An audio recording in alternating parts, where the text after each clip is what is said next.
ഗുരുവായൂർ ക്ഷേത്രത്തിൽ അന്നദാനത്തിന്റെ പന്തിയിലിരിക്കാൻ ബ്രാഹ്മണന് മാത്രമല്ല ഇവിടെ തവർണനും അധികാരമുണ്ട് എന്ന് ശിവഗിരി മഠത്തിലൊരു സന്യാസി പറഞ്ഞ സമയത്ത് അദ്ദേഹത്തെ ആദ്യം ചെയ്തത് ഇദ്ദേഹം തൊട്ടടുത്തിരിക്കുന്ന ആളുടെ മാല പൊട്ടിച്ചു എന്ന് പറഞ്ഞ് അദ്ദേഹത്തെ വലിച്ചിറക്കി അടിച്ചു. ഗുരുവായൂർ ക്ഷേത്രത്തിലെ മാനേജറുടെ മുറിയിലേക്ക് അദ്ദേഹത്തെ കൊണ്ടുപോയി. അവിടെ വെച്ച് അദ്ദേഹത്തിന്റെ തല, ശിവഗിരി മഠത്തിന്റെ മഠാധിപതിയായ ആളുടെ തല ചുമരിലിടിച്ചു, പലവട്ടം ഇടിച്ചു, ക്രൂരമായി മർദ്ദിച്ചു. അപ്പോൾ കേസ് ഒന്ന് മാറിയിരുന്നു. പറഞ്ഞ കാരണം ഇതാണ്, ഇദ്ദേഹം ഒരു തട്ടിപ്പ് സന്യാസിയാണ്. ഇദ്ദേഹം 10 രൂപ കൊടുത്ത് ആരുടെ രോഗം മാറ്റാമെന്ന് പറഞ്ഞു, പറ്റിച്ചു എന്ന് പറഞ്ഞ് വഞ്ചന കേസാണ് അദ്ദേഹത്തിനെതിരെ ചുമത്താൻ തുടങ്ങിയത്. ആ വൃദ്ധനായ ഒരാളെ മർദ്ദിച്ചത് ഇവിടുത്തെ സംഘപരിവാരം ചെയ്തതാ. പക്ഷെ തമാശ അതല്ല, ഇദ്ദേഹം ദളിതർക്കും അവർണർക്കും ഇവിടുത്തെ ഈഴവനും പറയനും പുലയനുമെല്ലാം ഗുരുവായൂർ ക്ഷേത്രത്തിന്റെ പന്തിയിരുന്ന് ഉണ്ണാൻ അധികാരം കൊടുക്കണമെന്ന് പറഞ്ഞ് സമരം നയിച്ച് ഇവിടെ നിന്നും തിരുവനന്തപുരത്ത് നിന്ന് തുടങ്ങി ഗുരുവായൂർ ക്ഷേത്രത്തിന്റെ മുമ്പിൽ എത്തുന്ന സമയത്ത് അദ്ദേഹത്തെ പൂമാലയിട്ട് സ്വീകരിക്കാനും ഈ സമരം ഞങ്ങളുടെ കൂടെ സമരമാണ് എന്ന് പറയാനും ചില ആളുകൾ വന്നു. അവരുടെ പേര് RSS എന്നാണ്. അടിച്ചതാരാ? തല്ലിയതാരാ? ഇദ്ദേഹത്തെ മാലക്കള്ളനാക്കാൻ നോക്കിയതാരാ? ഇദ്ദേഹത്തെ ഇത്തരത്തിലൊക്കെ ചെയ്തതാരാ? അതായത് എന്തും ചെയ്യും. ക്ഷേത്രം ഏതാ? പ്രധാനപ്പെട്ട ഹിന്ദു ക്ഷേത്രങ്ങളിൽ ഒന്നാണ് നമ്മളുടെ ഗുരുവായൂർ ക്ഷേത്രം. ഗുരുവായൂർ ക്ഷേത്രത്തിൽ പോയിട്ടുള്ളവർ നിങ്ങളിൽ ഒരുപാട് പേരുണ്ടാകാം. ഒരുപക്ഷെ കേരളത്തിൽ ഏറ്റവും കൂടുതൽ കല്യാണം ഒരു ദിവസം നടക്കുന്ന സ്ഥലങ്ങൾക്കുള്ള സ്ഥലമാണ് ഗുരുവായൂർ ക്ഷേത്രം. ആ ഗുരുവായൂർ ക്ഷേത്രത്തിൽ പോകുന്ന എല്ലാ ആളുകൾക്കും അന്നദാനം ലഭിക്കും, ഭക്തർക്ക്. എന്ന് മുതൽ കിട്ടി? നമ്മളിത് പറയാം. 1932 ഗുരുവായൂർ സത്യാഗ്രഹം നടത്തുന്നത്. ആ സത്യാഗ്രഹത്തിന്റെ 50ാം വാർഷികം ആഘോഷിക്കുന്നു 1982. 1982 ആ സത്യാഗ്രഹത്തിന്റെ 50ാം വാർഷികം ആഘോഷിക്കുന്ന സമയത്ത് നേരത്തെ ഞാൻ പറഞ്ഞ ശ്രീനാരായണ ഗുരുവിന്റെ അവസാന ശിഷ്യൻ ആനന്ദ തീർത്ഥ സ്വാമികൾ അവിടെ ചെന്നു. അതിന്റെ ആഘോഷവുമായിട്ടൊക്കെ ബന്ധപ്പെട്ട് പങ്കെടുക്കുന്ന സമയത്ത് അദ്ദേഹം ഉച്ചയായി അവിടെ അന്നദാനം നടക്കുന്നുണ്ടെന്ന് അറിഞ്ഞു. നേരെ ക്ഷേത്രത്തിലേക്ക് പോയി അന്നദാനത്തിന് അദ്ദേഹം ഭക്ഷണം കഴിക്കാനിരുന്നു. ഭക്ഷണം കഴിക്കാനിരുന്ന സമയത്താണ് ഭക്ഷണം വിളമ്പാൻ വരുന്ന ആൾ ശിവഗിരി മഠത്തിന്റെ പ്രസിഡന്റായിരുന്ന ഒരു സ്വാമിയോട് പറയുന്നു, നിങ്ങൾ ബ്രാഹ്മണനാണോ എന്നാണ് ചോദ്യം.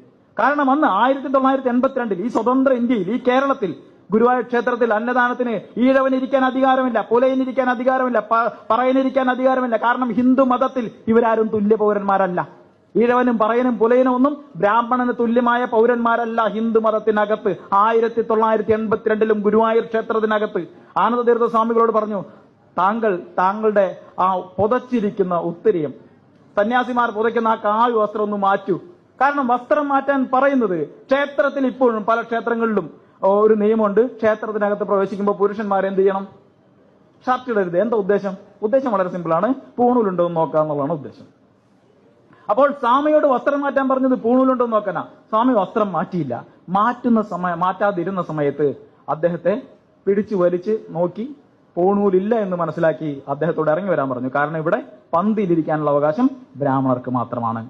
സ്വാമി ഇറങ്ങി വന്ന വഴിക്ക് അദ്ദേഹത്തിന് ഇടി തുടങ്ങി. ഇടിക്കാനായി പറഞ്ഞ കാരണം എന്താണെന്നറിയാം നിങ്ങൾക്ക്? അവിടെ അന്നദാനത്തിന് വന്ന ഒരാളുടെ സ്വർണ്ണമാല ഈ സ്വാമി പൊട്ടിച്ചു എന്ന് പറഞ്ഞ്.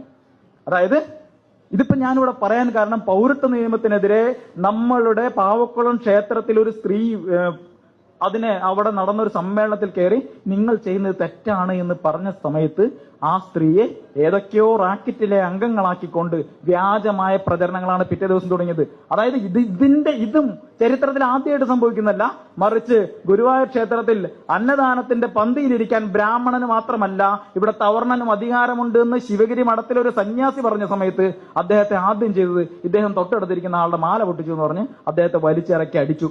ഗുരുവായൂർ ക്ഷേത്രത്തിലെ മാനേജറുടെ മുറിയിലേക്ക് അദ്ദേഹത്തെ കൊണ്ടുപോയി. അവിടെ വെച്ച് അദ്ദേഹത്തിന്റെ തല, ശിവഗിരി മഠത്തിന്റെ മഠാധിപതിയായ ആളുടെ തല ചുമരിലിടിച്ചു, പലവട്ടം ഇടിച്ചു, ക്രൂരമായി മർദ്ദിച്ചു. അപ്പോൾ കേസ് ഒന്ന് മാറിയിരുന്നു. പറഞ്ഞ കാരണം ഇതാണ്, ഇദ്ദേഹം ഒരു തട്ടിപ്പ് സന്യാസിയാണ്. ഇദ്ദേഹം 10 രൂപ കൊടുത്ത് ആരുടെ രോഗം മാറ്റാമെന്ന് പറഞ്ഞു, പറ്റിച്ചു എന്ന് പറഞ്ഞ് വഞ്ചന കേസാണ് അദ്ദേഹത്തിനെതിരെ ചുമത്താൻ തുടങ്ങിയത്. അങ്ങനെ ഗാന്ധിയുടെ ശിഷ്യനായ, അന്ന് നേരിട്ട് അംബേദ്കറുമൊക്കെ ആയിട്ട് ബന്ധം പുലർത്തിയിരുന്ന, ഇനി കേരളത്തിന്റെ ഇവിടുത്തെ ഗാന്ധിസവുമായി ബന്ധപ്പെട്ട് വലിയ സംഭാവനകൾ ചെയ്തിട്ടുള്ള, കേരളം കണ്ട ധിഷണാശാലികളിലും വിപ്ലവകാരികളിലും ഒരാളായ, ദളിതരുടെ അവകാശങ്ങൾക്ക് വേണ്ടി നിരവധിയായ സമരങ്ങളും കേസുകളും നടത്തിയിട്ടുള്ള സന്യാസിയായ ആനന്ദതീർത്ഥ സ്വാമികളെ മാലക്കള്ളനാക്കുകയും ഒരൊറ്റ നിമിഷം കൊണ്ട് ഒരു തട്ടിപ്പ് മന്ത്രവാദിയാക്കി മാറ്റുകയും ചെയ്യാൻ ശ്രമിച്ച ആളുകൾ.